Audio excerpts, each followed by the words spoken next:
परमात्मा और किसान। एक बार एक किसान परमात्मा से बड़ा नाराज हो गया। कभी बाढ़ आ जाए, कभी सूखा पड़ जाए, कभी धूप बहुत तेज हो जाए तो कभी ओले पड़ जाएं।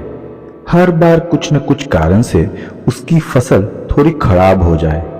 एक दिन बड़ा तंग आकर उसने परमात्मा से कहा, देखिए प्रभु, आप परमात्मा हैं, लेकिन लगता है आपको खेती बाड़ी की ज्यादा जानकारी नहीं है।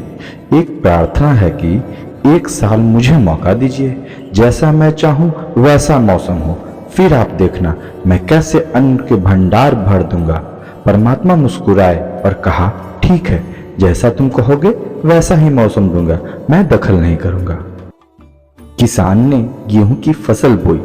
जब धूप चाही तब धूप मिली, जब पानी तब पानी। तेज धूप, ओले, बाढ़, आंधी तो उसने आने ही नहीं दिए। समय के साथ फसल बढ़ी। किसान की खुशी थी क्योंकि ऐसी फसल तो आज तक नहीं हुई थी। किसान ने मन ही मन सोचा, अब पता चलेगा परमात्मा को कि फसल कैसे करते हैं। बेकार ही इतने बरस हम किसानों को परेशान करते रहे। फसल काटने का समय भी आया। किसान बड़े गर्व से फसल काटने गया, लेकिन जैसे ही फसल काटने लगा एकदम से छाती पर हाथ रखकर बैठ गया। गेहूं की एक भी बाली के अंदर गेहूं नहीं था, सारी बालियां अंदर से खाली थी।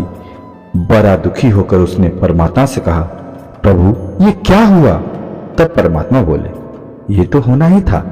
तुमने पौधों को संघर्ष का जरा सा भी मौका नहीं दिया, न तेज धूप में उनको तपने दिया, न आंधी ओलों से जूझने दिया।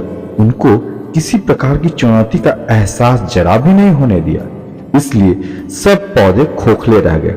जब आंधी आती है, तेज बारिश होती है, ओले गिरते हैं, तब पौधा अपने बल से ही खड़ा रहता है। वो अपना अस्तित्व बचाने का संघर्ष करता है और इस संघर्ष से जो बल पैदा होता है वही उसे शक्ति देता है, ऊर्जा देता है, उसकी जीवटता को उभारता है।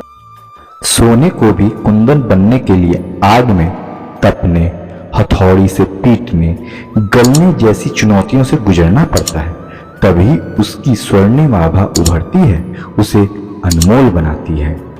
उसी तरह जिंदगी में भी अगर संघर्ष ना हो, चुनौती ना हो तो आदमी खोखला ही रह जाता है। उसके अंदर कोई गुण नहीं आ पाता।